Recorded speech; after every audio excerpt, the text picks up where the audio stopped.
Okay. And another thing, I see that you have your clients pay through Wix. So the way that I do mine is when they go on my website, they do the book now, they send me a little bit of information, and then I send them a contract through Wix. And then after they get the contract and send it back, I send them an invoice through Square. Would you recommend that I just do all of that through Wix instead of Oh yeah. using all those? Yeah, Katrina. So right now the name of the game is optimizing everything so that we can focus our energy into what's really going to help the business grow. Doing Hmm. what you're doing right now, doing what I was doing a few months back, was keeping the business afloat, but it wasn't helping the business grow. It was just giving me more work, more administrative work. So if you can streamline the entire process, and was the secondary, what was the application you were using? You were using another application besides Wix. Square for Where payments. there you go. If you can streamline everything and have everything within Wix, it just makes more sense, because if for whatever reason you needed to make a price adjustment, a refund, whatever it is, you can do it right there in the platform. Everything right there on the platform. You don't have to log in and somewhere else, and you have to. It's just streamline everything, Katrina. Okay. All righty. Thank you. Absolutely, you're very welcome. David, I had a question. So it just came to my mind. So I do more than just the photo booth. But my website is basically set up with everything I do: photography, video, website, whatever it is. But um, I was wondering, if I'm trying to push the photo booth business more, Mhm. should I create a separate website for the photo booth in order for me, I guess, for better ranking on Google? So your website and your Google is two different things, Treasure.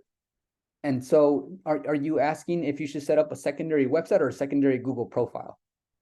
No, a secondary website just for the photo booth, Okay. just for the photo booth side. So before the photo booth, what were you doing before, Treasure? So currently, right now, I do I do photography. Mm-hmm. So basically, it's a business. It's me and my dad, and Okay. we do, music videos, different, like, this photography, and I know how to build websites also.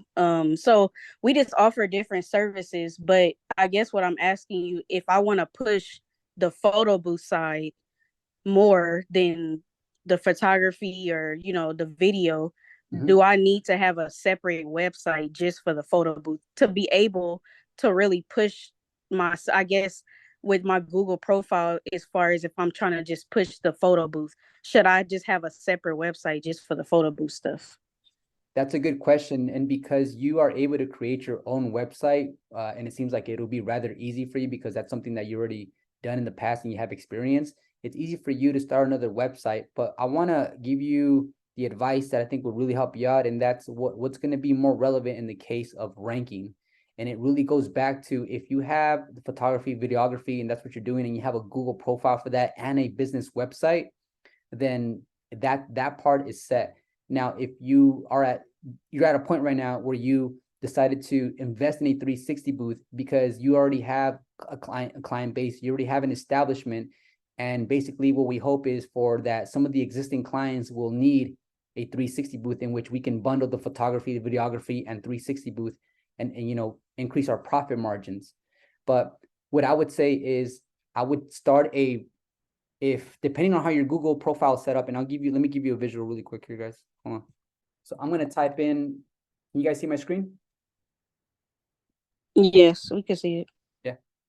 So I typed in photography studio in the maps, and can you guys see where it says GMB? This person is at the very, very top. They have close to 30 reviews, and their GMB category is photography. So they're ranking for photography studio, Photoshop. Now, if I go here and I type in photo booth rental, this is sponsored, so I wouldn't say I would count this because they're sponsored, they're paying for that. But I pop up actually, and as you guys can see, look at the GMB. It's for photo booth, event planner, party equipment rental service. So when it comes to ranking, I want you first to focus on your Google profile, because if you set up a brand new website, it's going to take months for that website to rank, and Google profile starts ranking immediately. So first, I would say start the Google profile, dress it up accordingly to your 360 photo booth business, and include the 360 photo booth keyword in your actual business for your Google. and you'll start getting leads much faster than you would if you took a long time to create the perfect website. Because after it's done being designed, you now have to wait for that website to be indexed, be crawled, and then be categorized to a point where you're getting some traffic for these keywords. But before that, Google profiles are going to get those leads first before your website, especially because it's a brand new website with no citations and no backlinks. Does that make sense? Yeah, that makes sense. I was just curious to know, like, but I get what you're saying. Like, since it's already there and it's already indexed, I might as well just continue with what I'm doing. I get what you're saying. Like, if you start over, it's like basically you got to build all over again. Yep, exactly. Okay, thank you. Yeah, absolutely. What else, guys? What else can we tackle? I'm going to be coming off really quick off this call. But I want to make sure, since you guys are on here right now, maybe something popped up and you guys have a question. Yeah, David, I have a question. I wrote it on the chat, but similar to, I'm not sure if it was Denise that talked about using Square for sending an invoice. I do the same thing, but I also have them pay the deposit, and then I have them pay the full amount later on, 10 days before their event. But I seen how you had it set up when you showed us your video on YouTube. Mm-hmm. For the automation, where you have a section where it says pay later and pay now. Mm-hmm. Yeah, so that's something, I don't know if maybe for another video or something, but I would like to know how you did that on Wix. That way I just have everything on Wix and not on Square as well. Yeah, so when you're setting up your Services. Yeah. When you go to your services tab, I'm sorry, I probably went too fast. So I'm clicking on the booking services, and then I'm going to select one of my services right here. I'm just going to click on it. When you scroll down towards the very bottom, or more like the mid section, where it says price, it's a fixed price, and then payment preferences right here. So I want the online deposit to be 200. And even though it says, and the rest in person, that's how I have it, because what's going to happen is the system is going to ask them for the deposit, which I already put in right here. And then the rest in person is not relevant, because the contract, and then also when I meet the client over the phone, they know that everything is done online. So they don't see that the rest is in person. We are the ones that see this tab that says the rest in person, specifically rest in person. And then the rest right here are the entire amount online. So if I go to the entire amount online, it won't allow me to choose a deposit. So if I go here, you see how that vanished? Yeah. Yeah. So I go here, put in my deposit, and then I'll send them, of course.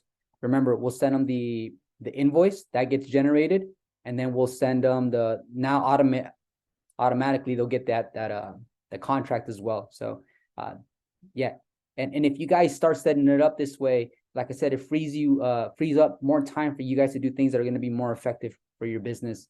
So this is, and remember, guys, this is like the way you guys are doing it right now is probably the exact way that I was doing it, at least very similar. And it was doable, especially when you're averaging like one event a week. But what happens when you start getting that really busy month where you have 5, 6, 7 events in 1 month? Of course you can get it done, but are you doing it efficiently?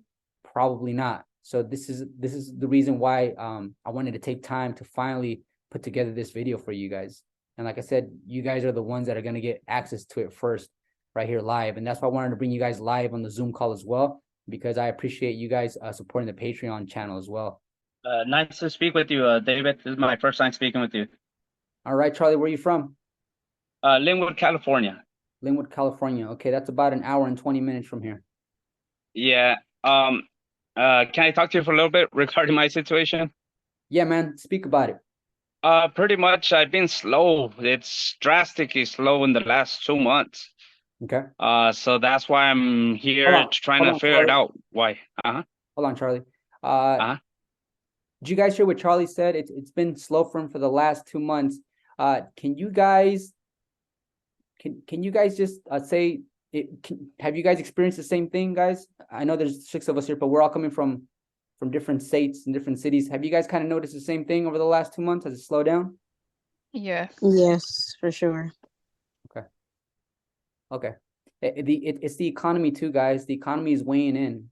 It's the economy and the season. It's the summer, because it's the summer. A lot of people are not spending money because their kids are at home eating up all the groceries, And now parents have to spend more money on groceries because the kids are at home all day, and people are then it's like back to school shopping if it's necessary. So right now people are really holding on tight to their budget.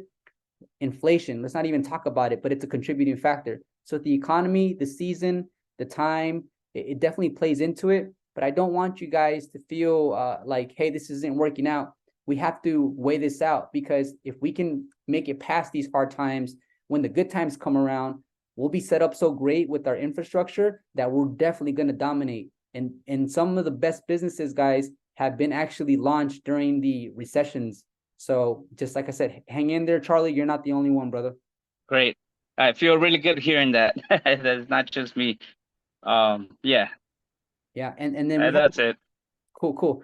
We have to find a way, guys, to also start targeting weddings. And yeah, man, let's just keep pushing forward. Thank you for Thank you, everything. David. Sounds good. Thank you, Nice David.